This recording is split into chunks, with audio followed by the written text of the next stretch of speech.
Hi, in this video I'm going to review a couple of examples using the graphing calculator to help us graph.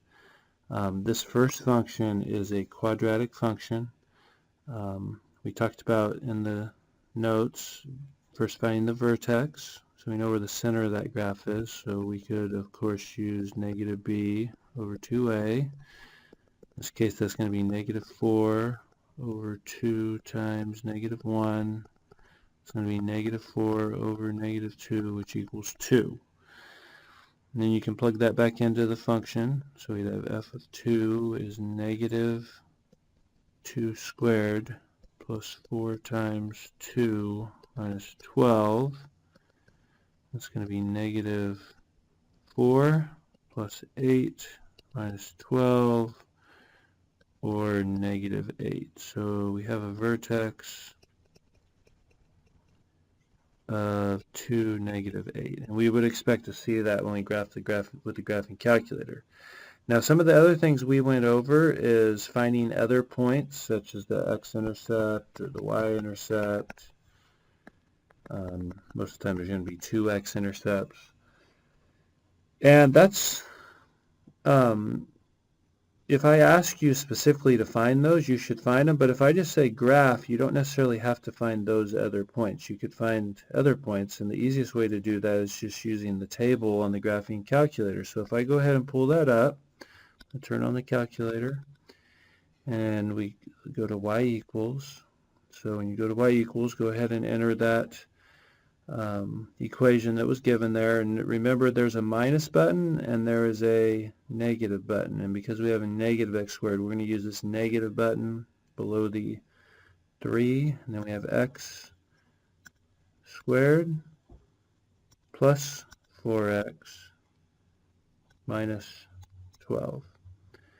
Okay, so press enter, and when you do graph, you can see here that this is a downward parabola. We know that the negative sign up here in front is going to make this open down, and it looks like the vertex is where we expect it to be, 2, negative 8, but we can verify that by going to the table. So when you go to the table, you can see, yeah, there's 2, negative 8. Notice on each side of the 2 there's some other points like 1, negative 9 and 3, negative 9. So you have negative 2, negative 8. You have negative 3, negative 9. On the other side was negative 1, negative 9. And then you also had 0, negative 12, and 4, negative 12. These should be positives. 4, negative 12, and you can see that nice symmetry. So when you go to graph it,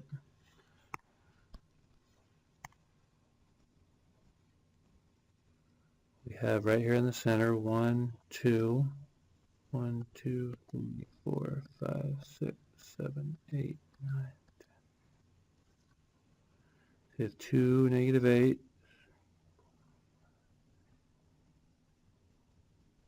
and you have 1, negative 9, 3, negative 9, and 0, negative 12, and 4, negative 12.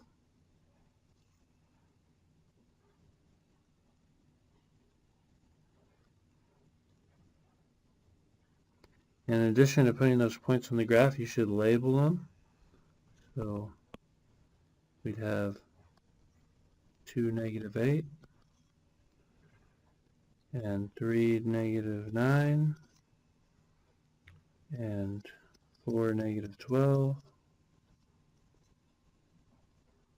0, negative 12, and 1, negative 9.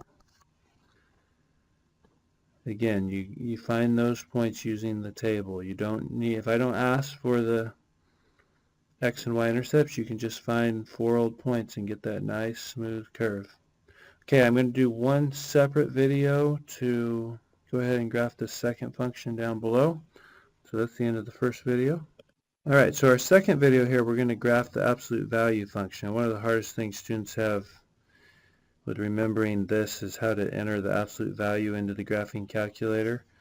Before we do that though, let's talk about where the vertex would be. We should be able to tell that just by seeing what the shift is. So remember, if it's a -3 next to the x, that's a shift right by 3, and if it's a -5 outside, that's a shift down by 5. So my vertex in this case, we gotta go right by 3 and down 5. So we have 3, -5. We would expect this one to open up because there's no negative in front of the absolute value. So we have 1, 2, 3, 1, 2, 3, 4, 5.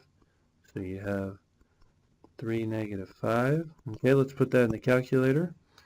So again, we're going to turn on the calculator. We're going to go to y equals, clear out the old function, and then we need absolute value. And the way you get that is you hit the math button over here, and then you go over to number. So you right arrow once, and the first option there is ABS, which stands for absolute value. So go ahead and press enter, and then we want the absolute value of x minus 3, close the parentheses, because that's the end of the absolute value, and then another -5, and then we hit graph. There's exactly what we expect. You can see the vertex there, it looks like, is at 3, -5, but again, to verify that, let's go to the table and also get a few extra points. So you see right there, 3, -5. I'm going to take a couple more points, so maybe 1, -3. How about that point? 1, -3. And by symmetry, we know another point then is going to be 5, -3. Should be a mirror image on the other side of the vertex. But just to go ahead and look at that again, look, you can see 5, -3 in the table there. And we know absolute value should have a V shape, so at this point, just go ahead and draw a V through those points. Absolute value, you can get the shape from just the vertex and a point on each side. But with a parabola like the previous example, to get a nice shape of the parabola, we should really have at least 5 points. So, all right, that does it for the second video. Thank you.